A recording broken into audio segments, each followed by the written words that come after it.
Salut à tous, on se retrouve aujourd'hui pour l'épisode 1126 du Zap Image. Petite parenthèse avant de commencer l'épisode. Donc il y a quelques jours, j'avais dit qu'on avait perdu pas mal d'abonnés après que je me suis fait hacker ma chaîne. Donc on a regagné tous ces abonnés perdus les gars, parce qu'hier on a dépassé la barre des 322 000 abonnés. Donc merci à tous ceux qui sont abonnés ces derniers jours.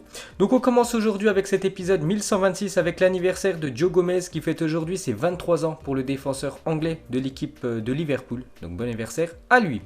Ensuite les gars, on va parler de deux mauvaises nouvelles. On commence avec une très mauvaise nouvelle pour un ancien joueur du Paris Saint-Germain. Donc Jordan Diakité est décédé à l'âge de 24 ans hier, ex-Titi du PSG, donc ex-jeune joueur du Paris Saint-Germain de 2008 à 2015, l'ex-international français U20.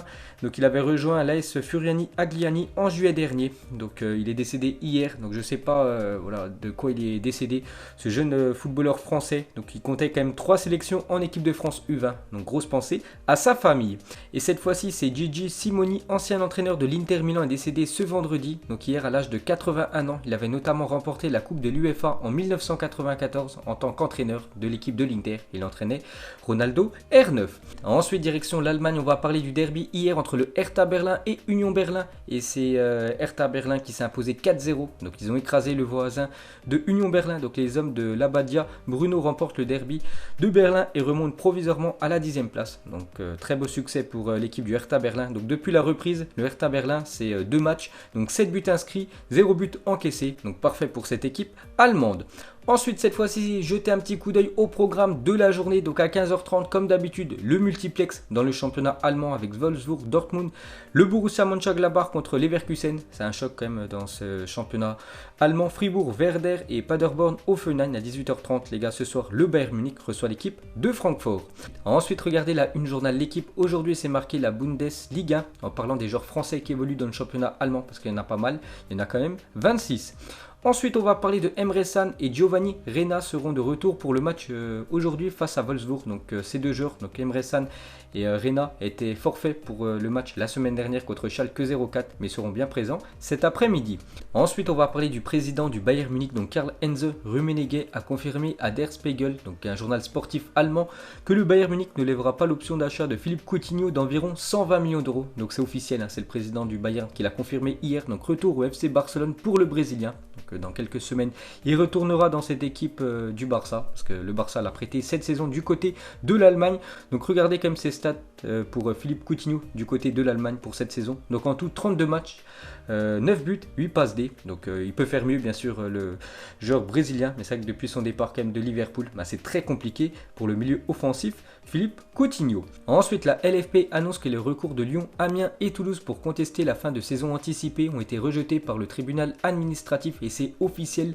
Donc Amiens et Toulouse, c'est parce qu'ils descendent, c'est pour ça que voilà, ils ont envoyé un communiqué à la LFP pour contester cette fin de saison. Et Lyon, voilà, c'est parce qu'on sait que Lyon l'année prochaine ça jouera pas la Coupe d'Europe. Donc c'est pour ça que Jean-Michel Aulas a envoyé un communiqué. Donc pour ces trois clubs, on peut voir que la LFP a donné son verdict, donc refus. Donc du coup, Lyon ne jouera pas la saison prochaine en Ligue des Champions et Amiens-Toulouse c'est officiel, ça ira en L2. Ensuite, une autre info officielle, donc le championnat mexicain ne reprendra pas, il n'y aura pas de champion pour ce championnat mexicain, donc c'est la même chose avec les Pays-Bas. Contrairement en France, voilà, la saison ne va pas reprendre, mais le Paris Saint-Germain est quand même champion de France. Donc au Mexique, les gars, il n'y aura pas de champion pour cette saison 2019-2020. Ensuite, une autre info encore officielle, donc c'est la Ligue portugaise qui reprendra le mercredi 3 juin et c'est officiel, donc du foot en semaine. Donc le prochain gros championnat quand même européen qui va reprendre, c'est le championnat portugais qui va reprendre très prochainement. Ensuite, Jacques-Henri Hérault a confirmé à la AFP qu'Alvaro González sera olympien la saison prochaine. N'oubliez pas que cette saison, il est prêté par l'équipe de Villarreal à l'équipe de l'Olympique de Marseille. Il a fait une bonne saison quand même avec l'équipe de l'OM.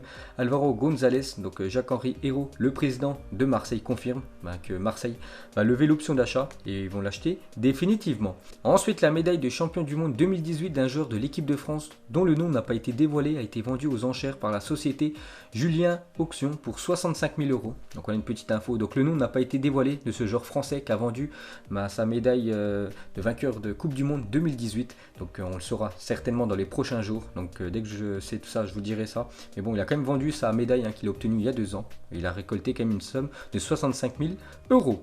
Ensuite, l'Olympique lyonnais veut prolonger le prêt de Karl Toko Ekambi qui se termine le 30 juin prochain. Son option d'achat automatique de 11,5 millions d'euros était conditionnée à une qualification en Ligue des Champions. Malheureusement, Lyon, l'année prochaine, ça joue aucune Coupe d'Europe. Donc d'autres équipes sont intéressées par le Camerounais qui donne sa priorité à Lyon, d'après le journal L'Équipe. Donc on verra s'il va continuer ou pas l'aventure avec l'OL. Ensuite, le Danois Kasper Dolberg, 22 ans, a été élu joueur de l'année par les supporters de l'OGC Nice. Donc félicitations à lui. Donc ses stats cette saison, c'est 29 matchs, 12 buts et 3 passes D. C'est plutôt pas mal pour l'ancien attaquant de l'Ajax. Pas mal pour une première saison en Ligue 1. Donc on verra s'il va confirmer la saison prochaine. En plus, Nice, ça joue la Coupe d'Europe, l'Europa League, l'année prochaine. Ensuite, on va parler de Yaya Touré, qui actuellement 37 ans, devrait prochainement s'engager avec Vasco da Gama, une équipe au Brésil. Donc regardez tous ces clubs où il a évolué tout au long de sa carrière. Donc il a joué partout sur tous les continents, Yaya Touré. Donc actuellement il est en Chine, il joue avec une équipe de 2e division chinoise, donc Qingdao Hungai. Avant il a quand même joué du côté de City, Barcelone, il a même joué du côté de l'AS Monaco. Ensuite cette fois-ci on va parler de Mario Balotelli qui va quitter Brescia à la fin de la saison. Donc Galatasaray et Vasco da Gama, donc le club qu'on a parlé juste avant qui est intéressé par Yaya Touré, sont les clubs les plus intéressés. Son agent Mino Raiola serait déjà en contact avec ces clubs. Donc Balotelli normalement avec son équipe de Brescia, ça devrait se terminer à la fin de saison. Surtout Brescia, normalement ça devrait descendre en série B. Donc il pourrait aller soit du côté de la Turquie, soit du côté du Brésil, l'attaquant italien. Ensuite il y a 6 ans, jour pour jour, donc c'était le 23 mai 2014, la muraille Marc-André Ter Stegen s'engageait avec le FC Barcelone pour seulement 12 millions d'euros en provenance du Borussia Mönchengladbach. C'est quand même un très gros coup réalisé par l'équipe du FC Barcelone il y a 6 ans, parce qu'actuellement il est considéré comme l'un des meilleurs gardiens de la planète, le gardien allemand, et ils l'ont acheté seulement 12 millions d'euros. Je pense actuellement il pourrait valoir quasiment 90 millions d'euros quand on voit que Kepa Arrizabalaga, qui a quitté l'Athletic Bilbao il y a 2 ans pour rejoindre Chelsea pour 80 millions d'euros, alors que Ter Stegen est bien meilleur que Kepa Arrizabalaga. Donc je pense que son prix doit être très cher pour le gardien allemand. Donc c'est quand même un très gros coup réalisé par les Blaugrana il y a quelques années. Ensuite, une déclaration de Quique Sétienne, l'entraîneur barcelonais. Il a dit bien sûr que j'aimerais un jour pouvoir entraîner Neymar, mais comme n'importe quel autre footballeur, heureusement j'ai déjà pu réaliser l'un de mes rêves qui était d'entraîner le meilleur joueur du monde, à savoir Léo Messi. Donc il a dit ça au journal Sport. On peut voir que ça fait la une du journal Sport, les déclarations sur Lionel Messi et bien sûr sur Neymar. Il rêve aussi d'entraîner Neymar. Donc on verra si bien sûr le FC Barcelone va pouvoir s'attacher les services du Brésilien. Ça reste quand même très compliqué pour le prochain mercato. Ensuite, des nouvelles de Pierre-Emerick Aubameyang, l'attaquant gabonais de l'équipe de Arsenal, et regardez sa coupe de cheveux après confinement de Pierre-Emerick Aubameyang avec les Gunners 5. Il a repris l'entraînement il y a quelques jours, donc il faudrait qu'il aille chez le coiffeur, l'attaquant gabonais. Ensuite, le Barça met les barbelés pour Antoine Griezmann. Donc le FC Barcelone verrouille Antoine Griezmann et surtout le Barça a pris une décision pour Antoine Griezmann pour cette prochaine saison et surtout pour ce prochain mercato. Donc le Barça fait confiance à Antoine Griezmann. Donc le Barça n'aurait aucune intention de vendre Antoine Griezmann et n'étudiera aucune offre le concernant, d'après Mundo Deportivo. Donc en gros, Antoine Griezmann va continuer avec l'équipe du Barça pour la prochaine saison, parce qu'on attendait des rumeurs qui pouvaient quitter cette équipe du Barça pendant ce mercato pour que le Barça récupère de l'argent, puisse investir cet argent sur Neymar. Mais du coup ils ont pris la décision de conserver le français. Ensuite, une petite photo de Sergio Ramos qui a quand même 34 ans et regardez son corps, il garde la forme SR4, même si actuellement il n'y a pas de football, il continue à s'entraîner et regardez son corps vraiment tracé, donc il peut encore jouer je pense pas mal d'années, le défenseur espagnol. Ensuite, regardez la une journal AS aujourd'hui en Espagne et ça parle de Zidane considère que Vinicius Junior et Eden Hazard ne peuvent pas être alignés ensemble sur le terrain. Le Belge revient pour confirmer son statut de crack, ce qui menace la progression du Brésilien, parce qu'avant l'arrêt des matchs, Vinicius Junior était quand même souvent titulaire avec l'équipe du Real Madrid parce qu'Eden Hazard était blessé, mais depuis Eden Hazard il a eu le temps de se rétablir et du coup si la saison de Liga reprend, donc Vinicius Junior risque de perdre sa place au profit de Eden Hazard qui va retrouver une place de titulaire dans l'équipe madrilène. Ensuite, une déclaration du crack brésilien Vinicius Junior. Il a dit: nous voulons gagner la Liga pour nos supporters car ils ont beaucoup souffert et nous voulons leur apporter un peu de joie dans cette période difficile. Gagner une Liga ne solutionne pas les grandes tragédies, mais ce sera un moment de bonheur. Donc en espérant déjà que le championnat espagnol reprenne et surtout on verra cette lutte entre l'équipe du Barça et l'équipe du Real Madrid. N'oubliez pas que le Barça a toujours 2 points d'avance, il reste 11 matchs dans le championnat espagnol. Ensuite, une déclaration de Casemiro. Il a dit les matchs du Real Madrid suivent toujours le rythme de Toni Kroos. S'il veut que l'équipe ralentisse, on ralentit. S'il veut qu'on accélère, on accélère. Il décide de tout. Le maestro du Real Madrid, c'est Toni Kroos voilà, qui rythme les matchs et surtout qui rythme le milieu de l'équipe du Real. Ensuite, une déclaration de Michael Ballack, ancien très grand milieu de l'équipe allemande et de l'équipe de Chelsea. Il envoie un pic à Virgil van Dijk, le défenseur de Liverpool. Il a dit Virgil van Dijk a beaucoup de chance de jouer à une époque sans des Drogba, Lampard, Shearer, Henry, Rooney, Van Persie, Tevez, Adebayor ou Diego Costa en Première Ligue.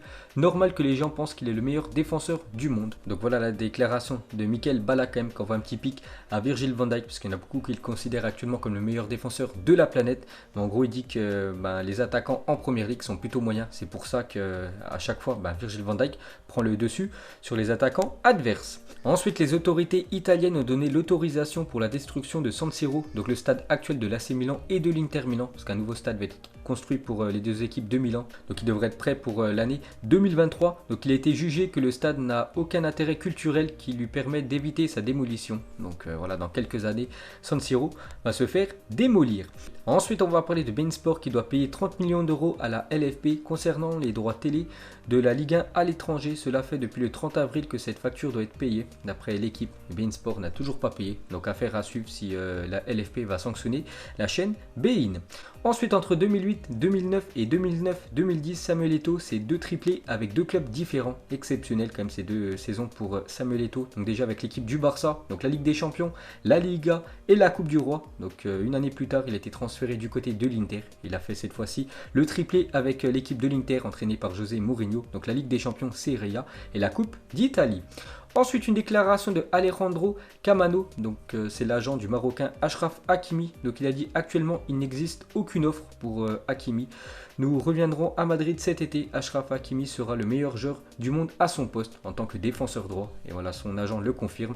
Donc Achraf Hakimi va retourner au Real Madrid dans quelques semaines. Ensuite, on va parler de l'ancien lyonnais Nabil Fekir, actuellement le 4e meilleur dribbleur de la Liga cette saison au ratio dribble réussi sur 90 minutes. Donc 3,61 dribbles réussis par match quand même pour Nabil Fekir. Donc le top 5, Messi en première position, plus de 5 dribbles réussis par match pour l'attaquant Lionel Messi.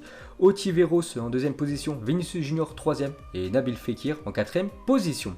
Ensuite, une déclaration de Bernardo Silva, il a dit la façon dont Guardiola regarde le football est très différente de tous les autres entraîneurs que j'ai eu auparavant. J'ai beaucoup appris, la meilleure décision de ma vie a été de venir à City. Quand il était déjà du côté de Monaco, il était très bon. Et c'est vrai que maintenant, il confirme avec l'une des meilleures équipes anglaises, l'équipe de Manchester City. Et c'est un très bon joueur, le milieu portugais.